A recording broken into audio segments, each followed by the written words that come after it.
Hola, ¿qué tal? Mucho gusto de saludarles. Como la cannabis nuevamente ha saltado al tapete a propósito de la presentación de un nuevo proyecto acerca de la despenalización, hemos resuelto venirnos hasta este lugar, Soma, y conversar con Pedro Mendoza.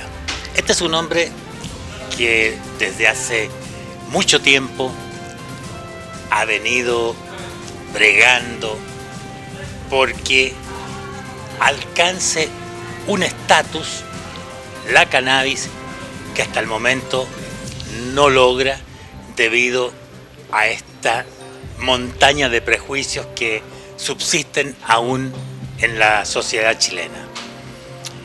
Hemos explorado acerca de las inquietudes de la gente sobre el tema de la despenalización de la cannabis y juntamos temas que son los que más interesan a la gente y los vamos a conversar en esta oportunidad con Pedro.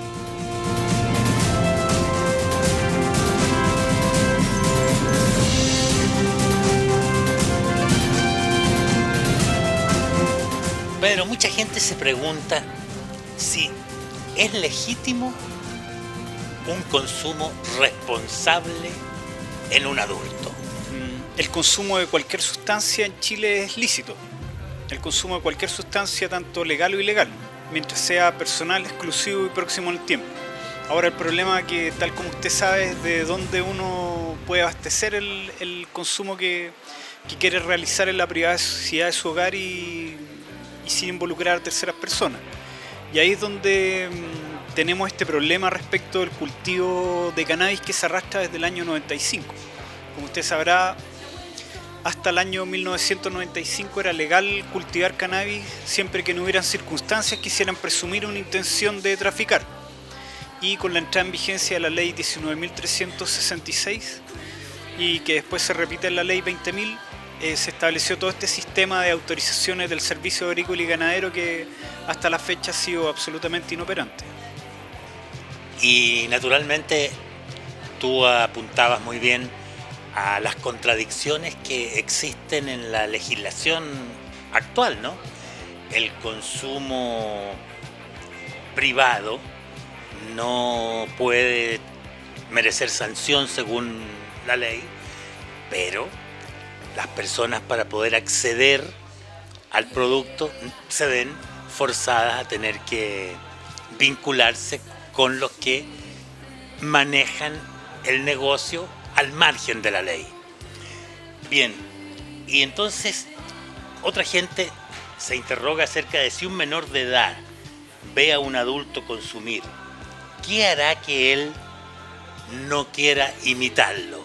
Eso es lo que mucha gente piensa que podría suscitarse al tener la posibilidad los muchachos de sentir el deseo de imitar a los mayores. Bueno, aquí yo creo que el tema pasa por mejorar la educación, que las personas tienen que ser formadas desde niños y tal como señalaba un estudio que fue elaborado por la CEPAL y el CONACE, lo que hay que hacer es entregarle herramientas a la población para la abstención o para la reducción de los riesgos y daños asociados al consumo. Respecto del cannabis o del tabaco o del alcohol, tenemos metas comunes, por ejemplo, con organismos como el SENDA, que es tratar de retrasar al máximo la edad de inicio en el consumo. Y si uno ve cuáles son las drogas de inicio en Chile, claramente son el tabaco y el alcohol, porque el consumo de esas sustancias en menores de edad también es ilegal. Entonces, sea cual sea la sustancia que se esté consumiendo, yo creo que es un error hacerlo frente a los menores de edad. Y hay que explicarle claramente cuáles son los riesgos potenciales de iniciar un consumo cuando su organismo aún no está preparado, no ha completado, por ejemplo, su desarrollo a nivel cerebral. En eso tenemos como un objetivo en común con los organismos estatales. Respecto de cómo desincentivar o si tal vez buscar distintos sistemas de desincentivar, por ejemplo, el consumo en espacios en que está expuesto están expuestas personas menores de edad. Pero, por ejemplo, respecto al consumo de alcohol, que uno lo ve en determinados lugares en la vía pública, tal vez tendría que existir un sistema similar. Nosotros creemos que si un menor ve a una persona fumando tabaco es igual o más nocivo que ver a una persona fumando cannabis. Entonces creemos que ese tipo de conductas no derechamente ni fumar tabaco ni cannabis tiene que desarrollarse frente a un menor de edad. Ahora, si la vía de administración es diferente, como por ejemplo un queque o una galleta, no sé si sea el hecho de ver a un adulto comerse un queque o una galleta vaya a inducir a un menor probablemente lo va a inducir a comer un queque o una galleta, pero la que coma o la que consuma el menor de edad claramente no tiene que estar libre de sustancias que son para adultos. En general, todo este tema del prohibicionismo a cada paso genera absurdos. Por ejemplo, en esta suerte de neurosis penalizadora en que estamos envueltos, se discute en el Parlamento la posibilidad de que los canales de televisión se vean impedidos de transmitir a partir de cierta hora imágenes con personas que fuman. Entonces, caemos ya en lo ridículo, porque siempre habrá un aspecto no contemplado por la ley que queda como un cabo suelto y por donde se irán las personas que deseen de algún modo doblarle la nariz a los legisladores. Entonces, aquí de una vez por todas, Pedro, y retomamos esto que nosotros venimos desde hace tanto tiempo intentando impulsar, que se ponga el acento en la responsabilidad individual. Es decir, cada persona debe quedar, a través de la educación, en capacidad de resolver por sí misma lo que le conviene o no. Y eso hace que todo este inmenso volumen de recursos que destina el Estado para fiscalizar, controlar y penalizar, se ponga en la rehabilitación de las personas que incurren en algún tipo de adicción. Pero en fin, esta es una tarea larga y por lo tanto queda mucho camino por recorrer. Aquí he anotado de lo que hemos explorado en la gente interesada en este tema, algunos puntos que les son esenciales. Y por ejemplo acá hay otro acerca de si el consumo de la marihuana, privadamente y no concertado, no está penalizado. ¿Cómo consigue el consumidor abastecerse? Algo que lo hemos conversado muchísimas veces. Bueno, respecto al consumo privado y no concertado, ya a finales del gobierno de la concertación, la gente de CONASE se había dado cuenta que esto era prácticamente un error y que en términos generales era letra muerta dentro del contexto de la ley. Que yo conozca, no hay casos de personas condenadas por consumir de manera concertada en lugares privados y que por lo demás era una figura que era prácticamente imposible poder probar. Son como los problemas que hay actualmente con la tipificación del delito terrorista, porque en el fondo era parte de la prueba que tenía que generar los organismos estatales, demostrar que había un concierto con el objeto de consumir. Es decir, si determinadas personas se juntan en una reunión y sale un pito, no hay un concierto, no hay un concierto para consumir, sino que surgió de manera espontánea.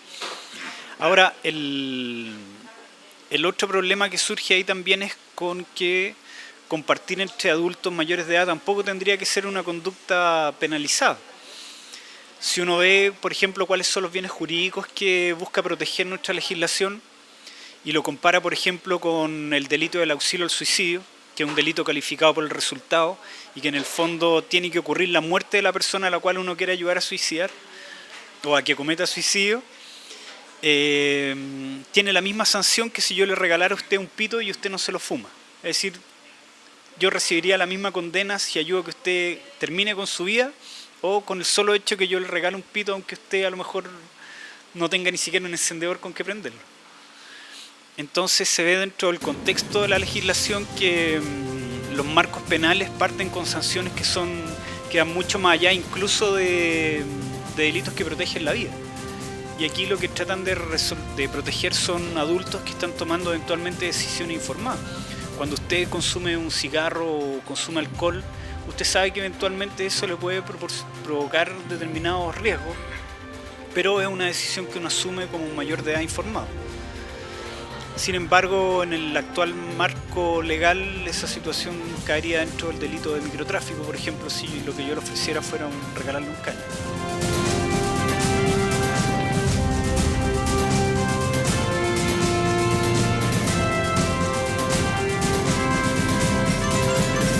Bueno, Pedro, tú sabes que desde hace ya mucho tiempo las autoridades se han empeñado en levantar los grandes mitos que circulan acerca del consumo de marihuana. No se manejan con la estricta verdad que es lo que en definitiva produciría verdadera eficacia en una eventual campaña de disuasión de consumo de cualquier cosa. La gente está harta de que la engañen miserablemente. Por una razón muy sencilla. Cualquiera accediendo a Internet se informa de manera rigurosa acerca de lo que hay en el mundo, de cualquier cosa y particularmente de la cannabis, de la marihuana.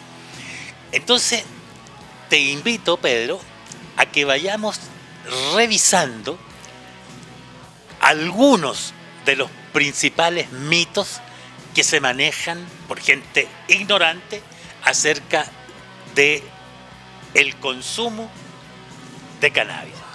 Por ejemplo, el primero, la marihuana provoca disminución de la memoria a corto plazo. Y yo agregaba por ahí en broma, y no me acuerdo de qué otras cosas más. Bueno, sí, eso es real, pero no es un efecto que perdure en el tiempo, sino que es un efecto relativamente transitorio mientras duran los efectos mismos de la sustancia. Contra eso, bueno, es una situación que los usuarios tienen que saber en cuáles van a ser las situaciones en las cuales van a utilizar esta sustancia psicoactiva. Ahora, un mito que también se ha instalado de un tiempo acá es que la marihuana o las autoridades generalmente dicen, oiga, pero la marihuana no es inocua. Y las personas que defendemos los cambios en la legislación siempre hemos insistido que no es una sustancia inocua, pero creemos que la manera de enfrentar el problema no es con el derecho penal, como se ha hecho hasta ahora. Aún más, agregaría yo, no hay nada que no sea inocuo. Cualquier consumo excesivo produce consecuencias, incluido el agua. Entonces, hay mucha situación equívoca que se produce precisamente por la falta de transparencia en la información y la intención siempre presente de parte de quienes asumen el rol de la autoridad de asustar a la gente más que informar. Otra de las cosas que también circulan es que reseca la boca. Sí, bueno, la sequedad de la boca se puede catalogar como uno de los efectos agudos que puede resultar más dentro de otros que puede resultar más desagradable para el usuario. Por ejemplo, para mí el peor efecto que provoca la marihuana es la sequedad en la boca, pero va relacionado al consumo inmediato, es decir, después de un rato ya es una situación que se supera. Y recuerdo haber leído un estudio en que en alguna parte señalaba que no era del todo negativo que provocara la sequedad bucal en la medida en que la persona pudiera consumir líquido, por ejemplo, o agua.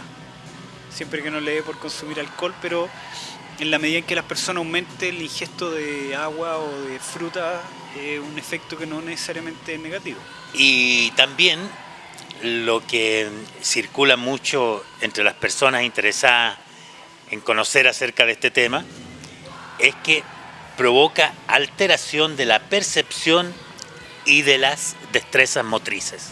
Bueno, tal como señalábamos recientemente respecto al cannabis, no es una sustancia inocua y eso es imposible negarlo. Ahora, si se compara, por ejemplo, los efectos que provoca en la conducción el consumo de alcohol versus el consumo de cannabis, en el caso del consumo de alcohol, a diferencia del de cannabis, las personas tienden a asumir una conducción más riesgosa, manejar más la ofensiva y asumir más riesgo.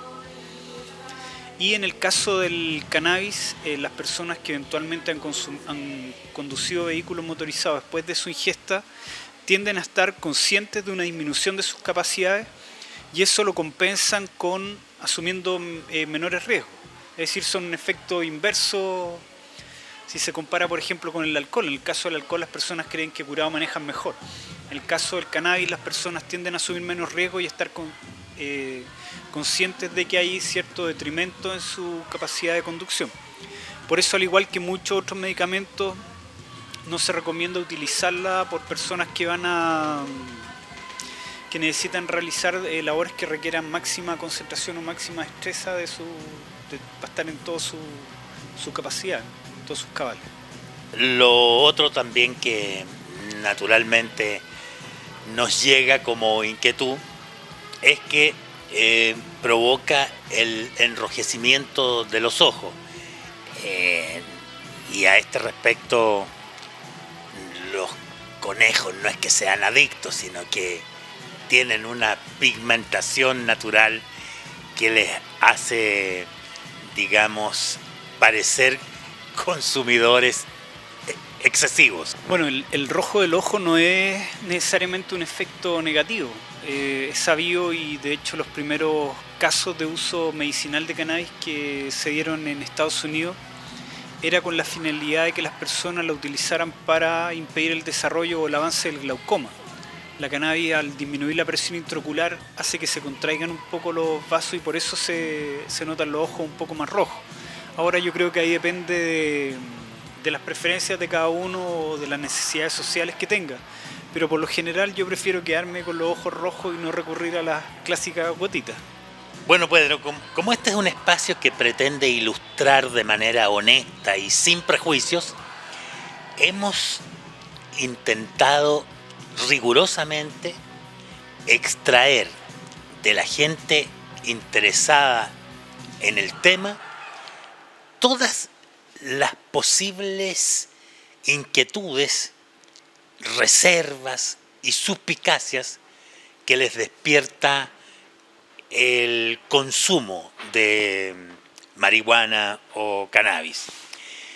Entonces, vamos a intentar satisfacer estas inquietudes.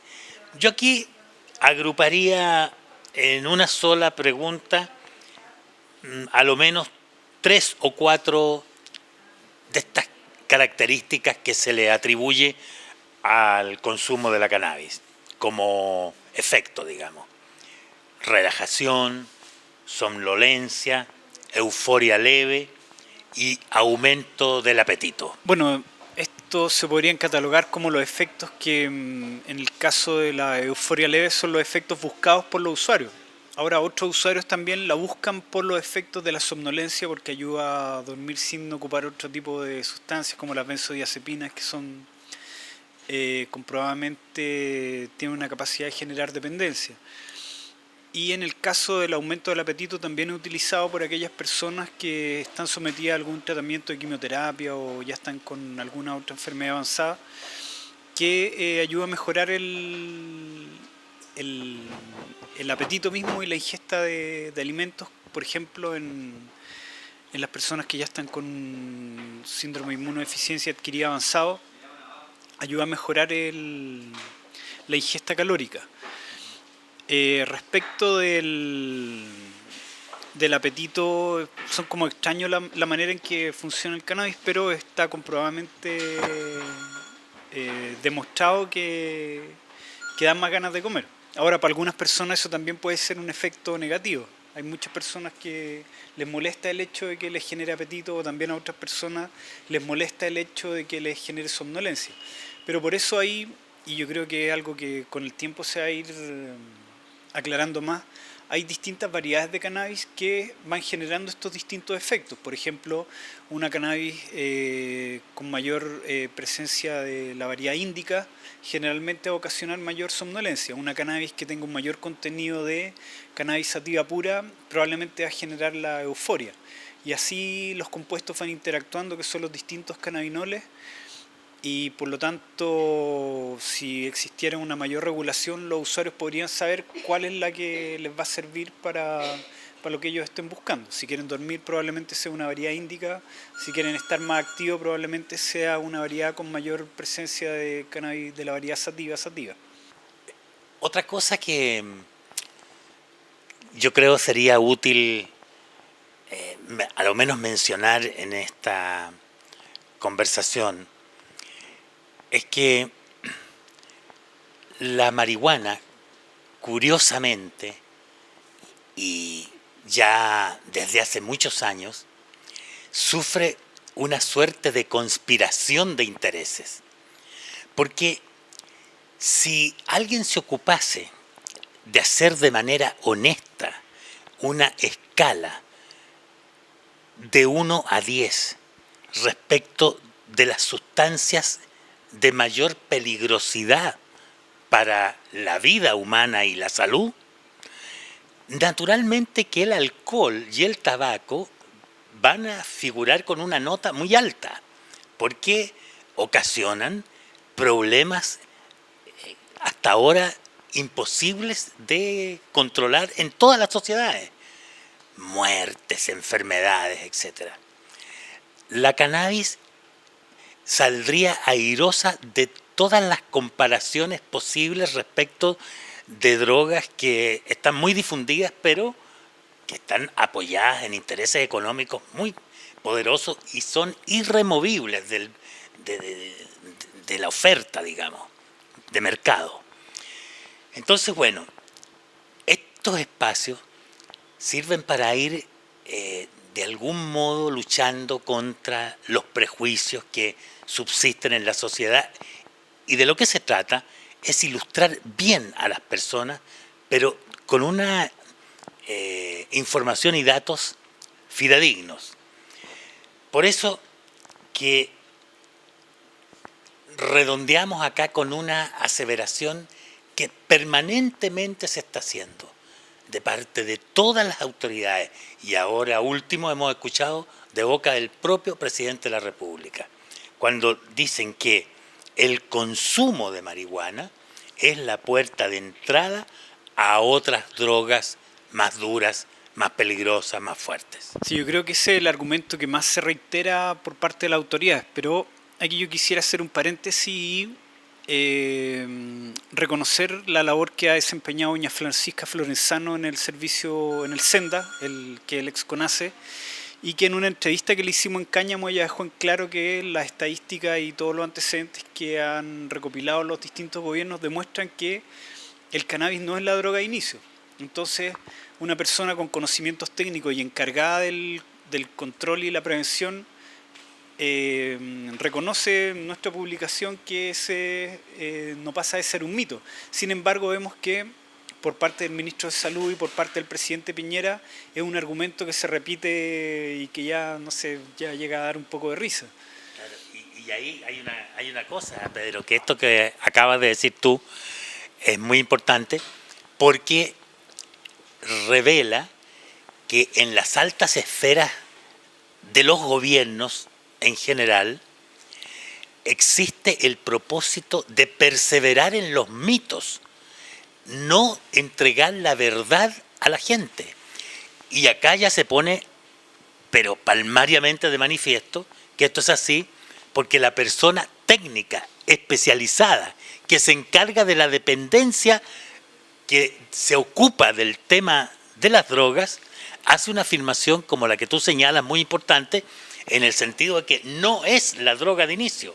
Pues bien, ese punto de vista técnico del gobierno no es tomado en cuenta más arriba, porque están empeñados en seguir luchando en contra de los fantasmas que ellos mismos se crean.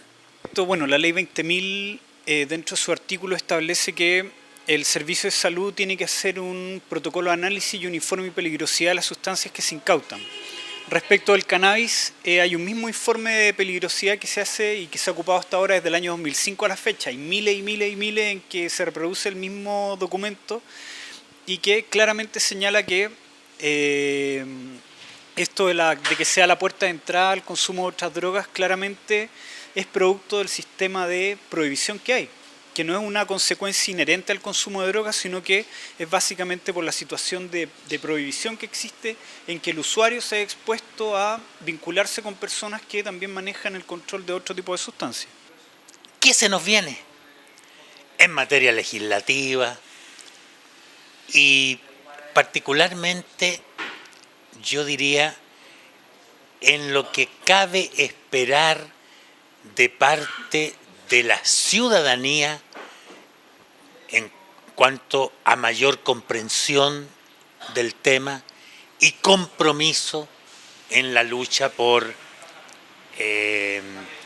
buscar espacios de libertad, de tolerancia en este asunto que nos convoca. Bueno, yo creo que en cuanto a participación ciudadana, Cáñamo ha cumplido un rol importante, al igual que la marcha que organizamos anualmente, la marcha Cultiva tus Derechos, y que en el fondo lo que busca es que la ciudadanía vaya buscando ejercer sus libertades. Si las libertades no se ocupan, se atrofian, y creemos que el derecho de petición que hemos utilizado durante las marchas, que ha sido con el objeto de recolectar firmas para hacer peticiones en términos respetuosos y convenientes a la autoridad, como dice la garantía constitucional, está en tratar de cambiar el foco actual de la política de persecución. Creemos que cada vez hay que ir dándole un mayor énfasis en lo social y en lo medicinal y dejar un poco atrás el estigma criminalizador que ha seguido a toda esta legislación. De este modo fue que en este año le solicitamos al fiscal nacional formalmente que acogiera las recomendaciones de la Comisión Global de Políticas de Drogas, que dentro de otros también esta comisión establecía una lista mucho más racional en cuanto a los potenciales daños de las distintas sustancias y recomendaba utilizar herramientas de política criminal que están presentes en nuestra legislación, como es el principio de oportunidad de la acción penal y las suspensiones condicionales, para que o con el objeto de ir dando una salida no tan punitiva respecto a los usuarios de las personas que cultivan. Creemos que en el corto plazo cualquier cambio legislativo, o más que un cambio legislativo, esperamos cambios tanto en las prácticas de los policías, los fiscales y los jueces. Creemos que en este ámbito el fiscal nacional tiene algo que decir. Creemos que las personas que no tienen compromiso delictual y que cultivan, lo que están haciendo es otra manera de combatir el narcotráfico. Claramente sería mucho mejor que hubiera hasta cierto punto una regulación más clara, porque actualmente no hay certeza jurídica ni para el funcionario policial ni para el fiscal y tampoco para el consumidor o la persona que cultiva. Ese sería como un primer punto en el que la participación ciudadana puede tener una mayor cabida, hacerle peticiones en términos respetuosos tanto a las autoridades de la Fiscalía como así también al ministro de Salud, por ejemplo, para que él mismo lea los informes que elaboran los servicios de salud y que son los que le entregan a los jueces y a los fiscales. Ahora, a mediano plazo y según la participación que tenga la gente en el proceso de elecciones, se puede cambiar el gobierno y el gobierno que esté de turno, así como el gobierno lamentablemente de la presidenta Bachelet cambió la marihuana a la lista de las drogas duras o de aquellas sustancias que provocan graves efectos tóxicos, perfectamente el próximo gobierno podría volver a reclasificar y hacer una escala que tuviera un poco más de asidero racional. Y dentro de eso mismo, eventualmente podríamos esperar alguna modificación del reglamento en que se establecieran tal vez, por ejemplo, superficies de cultivo o números de plantas. Aunque a juicio nuestro resultaría más conveniente legislar en base a una determinada superficie de cultivo más que respecto al número de plantas.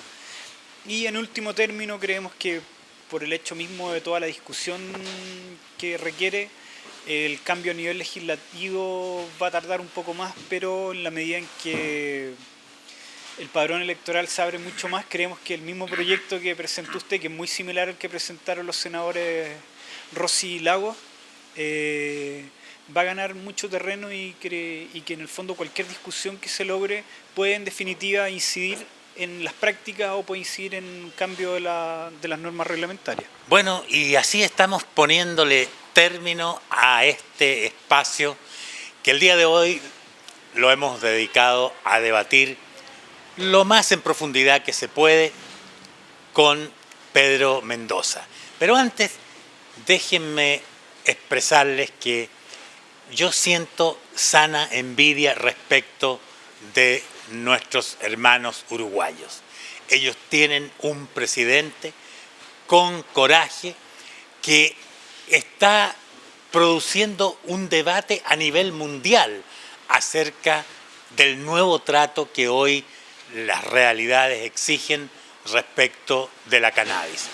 Propuso en su propio país, como presidente de la República, una legislación integral en donde otorga al Estado un rol muy importante en la materia.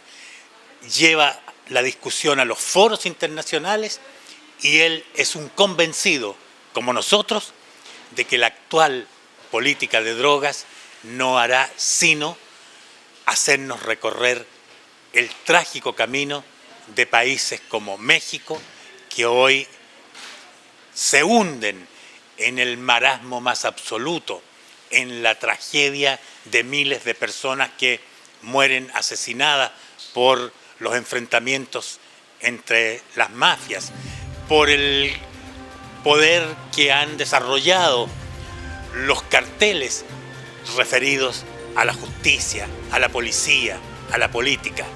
México está atrapado en un callejón sin salida.